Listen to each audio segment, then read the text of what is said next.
Le film commence avec un jeune homme nommé Hikaru Tsutsui, complètement absorbé par son ordinateur portable. Il laisse avec enthousiasme des commentaires sur le dernier film d'anime, les yeux rivés sur l'écran. Sa waifu en 2D, Ezomichi, devient jalouse et contrariée, suspectant Hikaru d'être infidèle avec un personnage d'une autre série d'anime. Pour calmer Ezomichi, Hikaru tente de la reconquérir avec son charme joueur. Mais ses efforts ne font qu'inquiéter son petit frère, qu'il entend parler tout seul dans sa chambre. L'obsession de Hikaru pour les animés et les jeux vidéo l'a éloigné de la réalité, le poussant à passer la majeure partie de son temps seul, plongé dans son monde virtuel plutôt que de tisser des liens dans la vie réelle. Un jour, Hikaru enchaîne une série de malchances. Tout d'abord, il se renverse accidentellement de l'eau chaude sur lui. Ensuite, en chemin pour l'école, il découvre que son chemin habituel est fermé pour travaux. Pour aggraver les choses, il fait face à un choix difficile. Doit-il aider une vieille dame qui est tombée ou secourir un chat coincé? Ezomichi se plaint à Hikaru de la difficulté de prendre des décisions compliquées. Déterminé, Hikaru décide d'aider à la fois la vieille dame et le chat, ce qui le met presque en retard pour l'école. Lorsqu'il arrive enfin en classe, Hikaru rencontre un camarade nommé Yuto Ito, qui partage la même préférence pour le monde virtuel qu'Ezomichi. Yuto, tout comme Hikaru, préfère profiter des animés et des jeux vidéo plutôt que de traîner avec des amis. Leur conversation est vite interrompue par un groupe de perturbateurs mené par Mitsuya Takanashi. Mitsuya se moque de Yuto pour son serre-tête en forme d'oreille de chat, puis se tourne vers Hikaru, lui ordonnant d'aller au bureau du professeur à sa place. Dans la salle des professeurs, Hikaru rencontre Hiroa Igarashi, qui a également été convoqué. Les deux reçoivent une punition, nettoyer la piscine de l'école. Ils ne s'attendaient pas à ce qu'une personne aussi populaire et belle qu'Hiroa reçoive une telle punition. Mais Hiroa l'accepte sans se plaindre. Pendant qu'ils travaillent ensemble, un accident survient, et ils tombent tous les deux dans la piscine. Pendant qu'Hikaru essaie de sécher ses vêtements trempés, il garde ses distances avec Hiroa, qui tente d'entamer une conversation et propose qu'ils apprennent à mieux se connaître.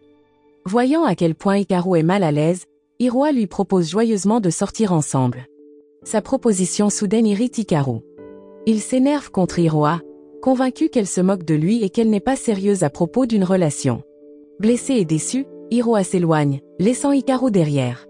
Le lendemain, Hikaru raconte à son ami Yuto ce qui s'est passé. Yuto l'encourage à s'excuser auprès d'Hiroa dès que possible. Suivant le conseil de son ami, Hikaru va chercher Hiroa dans une librairie. Pendant qu'ils sont là, un employé de la boutique accuse soudainement Hiroa de vol. Bien qu'Hiroa vide son sac pour prouver son innocence, les employés ne la croient pas.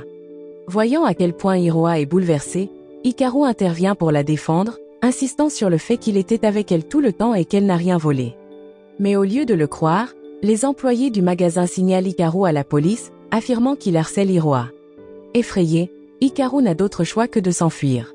Le jour suivant, Hiroa s'approche d'Hikaru en classe et lui demande encore une fois s'ils peuvent officiellement commencer à sortir ensemble. Hikaru la rejette à nouveau.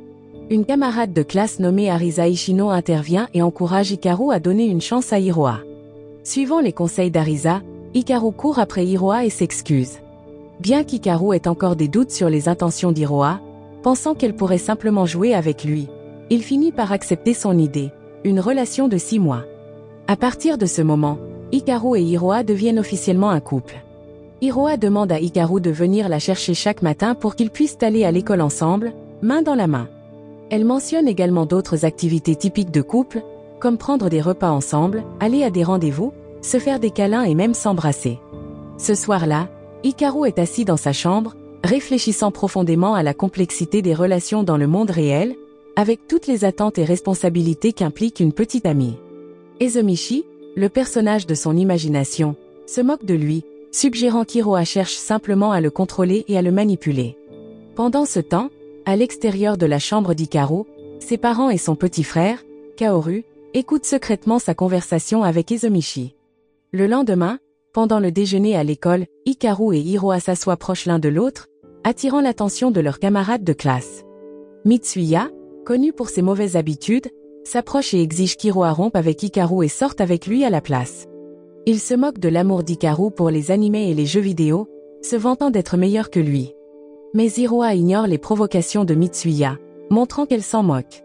Hikaru, cependant, sent la colère monter en lui et pense à frapper Mitsuya. Juste à ce moment, Hiroa s'effondre soudainement, paraissant pâle et faible.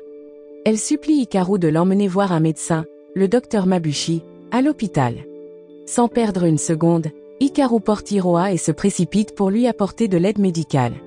À l'hôpital, Hikaru resta aux côtés d'Hiroa, inquiet pour elle-même après qu'elle se soit complètement rétablie grâce aux soins du docteur Mabuchi. Voyant à quel point Hikaru se souciait d'elle, Hiroa ressentit une immense joie. Elle n'avait jamais connu une telle attention de la part d'un petit ami auparavant.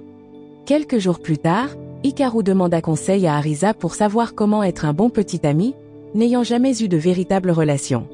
Mais lors de leur rendez-vous, Hiroa trouva les suggestions d'Arisa ennuyeuses. Elle demanda plutôt à Hikaru de l'emmener chez lui pour rencontrer sa famille. La famille d'Hikaru fut surprise, car c'était la première fois qu'il ramenait une fille à la maison, encore moins une fille aussi jolie qu'Hiroa.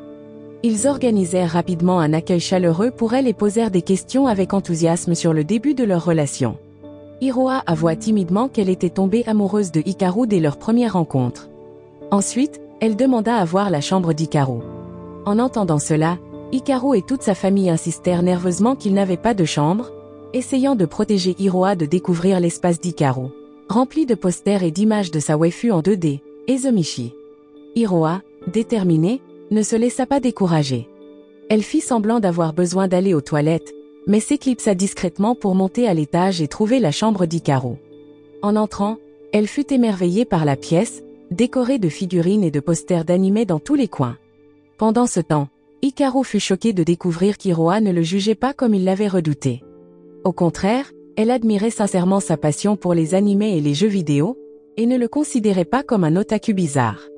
Ils passèrent du temps ensemble à regarder des animés, puis Hikaru raccompagna Hiroa chez elle. Avant d'entrer, Hiroa déposa un doux baiser sur la joue d'Hikaru.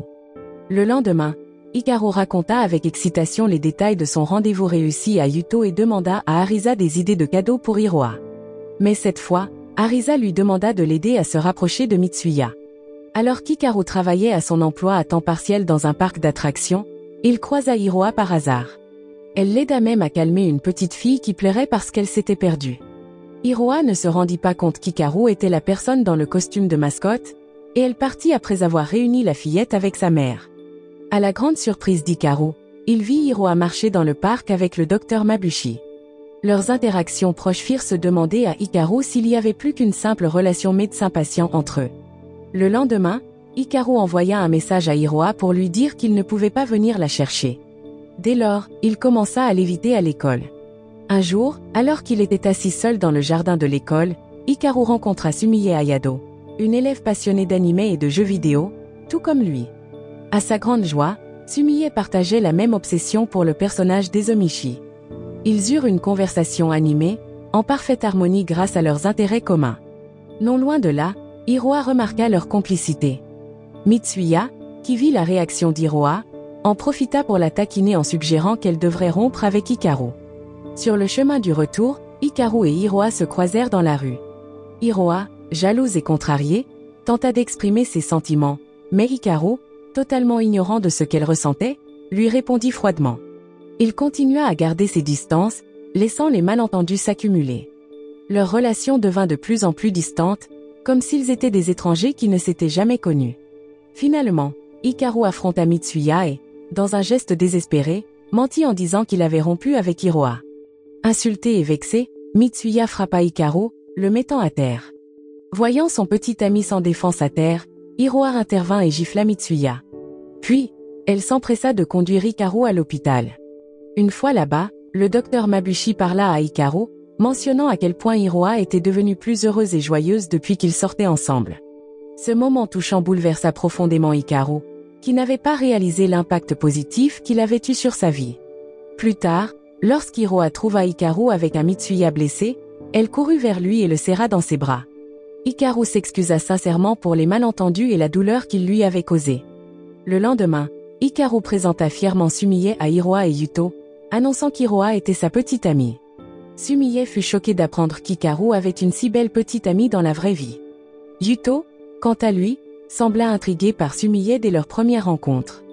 Lorsqu'Hiroa vit Hikaru discuter joyeusement avec Sumie, elle ne put s'empêcher de ressentir de la jalousie et partagea ses sentiments avec Arisa, qui était assise à côté d'elle.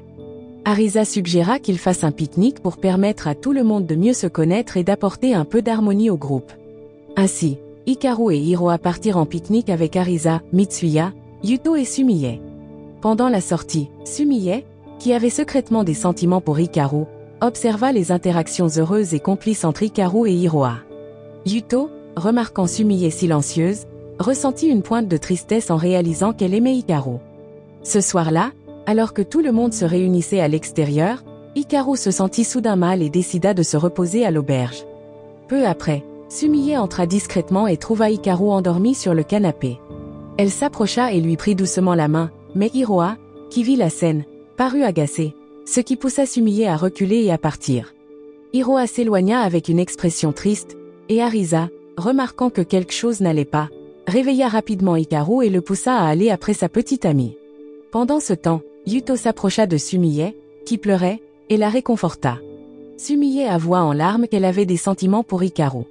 Yuto rassembla alors tout le monde et révéla la confession de Sumie, y compris à Hikaru.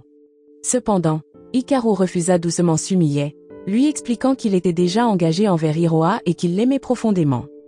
Finalement, Hikaru retrouva Hiroa assise seule. Il lui ouvrit son cœur, avouant ses véritables sentiments et combien il l'aimait. Hiroa, à son tour, partagea combien elle se sentait heureuse à chaque fois qu'Hikaru était près d'elle. Submergés par leur amour mutuel, ils échangèrent un baiser passionné. Lors d'une fête d'Halloween à l'école, Hiroa confia à Hikaru qu'elle souffrait d'une maladie grave et qu'elle avait besoin d'une opération urgente. Cependant, l'opération était risquée, sans garantie de rétablissement complet. Le soir d'Halloween, exactement 6 mois après le début de leur relation, Hiroa mit soudain fin à leur histoire, demandant à Hikaru de l'oublier. Les larmes aux yeux, Hikaru resta immobile, sans voix et le cœur brisé, incapable de comprendre la fin brutale de leur histoire d'amour. Hiroa s'éloigna, laissant Hikaru seul dans la foule, regardant silencieusement la fille qu'il aimait disparaître. 5 ans passèrent après ce moment déchirant. Hikaru travaillait désormais comme employé de bureau, mais il n'arrivait toujours pas à oublier Hiroa. Ils revisitaient souvent les endroits qu'ils fréquentaient ensemble au lycée, espérant la revoir, mais elle n'apparaissait jamais. Cela lui donnait l'impression que les fins heureuses n'existaient que dans les histoires, pas dans sa romance réelle avec Hiroa. Un jour, par hasard, Hikaru aperçut Hiroa. Il l'appela, mais elle ne le reconnut pas et s'éloigna rapidement. Plus tard, Hikaru rencontra le docteur Mabuchi, qui lui expliqua qu'Hiroa avait perdu presque tous ses souvenirs après une opération au cerveau. Le docteur demanda à Hikaru de laisser Hiroa partir, car il prévoyait de l'épouser. Lorsqu'Hiroa s'approcha de Hikaru et lui demanda s'ils se connaissaient, Hikaru nia, lui disant qu'elle devait se tromper. Il souhaita qu'Hiroa l'oublie pour qu'elle puisse commencer une nouvelle vie avec le docteur Mabuchi. Ce soir-là, Hikaru participa à une réunion de lycée avec ses anciens amis et leur raconta la perte de mémoire d'Hiroa et les projets de mariage du docteur Mabuchi. Le groupe ressentit une profonde tristesse, réalisant qu'Hiroa ne se souvenait plus de ni des souvenirs qu'ils avaient créés ensemble au lycée. Enfin, le jour du mariage d'Hiroa et du docteur Mabuchi arriva. Arisa, Mitsuya, Yuto et Sumie étaient tous présents. Arisa prit le micro et partagea des anecdotes émouvantes sur leurs années de lycée avec Hiroa et leurs amis. Yuto offrit à Hiroa une boîte cadeau remplie d'objets sentimentaux. Pendant ce temps, Hikaru parla à Ezomichi, son personnage imaginaire, jurant de ne jamais oublier Hiroa. Il exprima sa détermination à se battre pour leur amour et à la reconquérir, décidé à garder leur histoire d'amour vivante. Lorsqu'Hiroa ouvrit le cadeau de Yuto, elle fut surprise de trouver la baguette magique d'Ezomichi à l'intérieur. Soudain, une vague de souvenirs lui revint, tous les moments spéciaux qu'elle avait partagés avec Hikaru. Submergée par ses souvenirs, Hiroa décida d'annuler le mariage. Sans perdre une seconde, elle partit retrouver Hikaru. Ils se retrouvèrent lors d'une fête d'Halloween, où ils exprimèrent finalement leur amour profond et indestructible l'un pour l'autre. Dans ce moment émouvant, ils furent réunis, liés par leur amour pour toujours. La morale de l'histoire est que si votre waifu en 2D vous donne des conseils en amour, il est peut-être temps de faire une pause dans le monde virtuel, ou simplement de vous préparer à ce que la vie vous réserve des rebondissements que même un animé ne pourrait imaginer.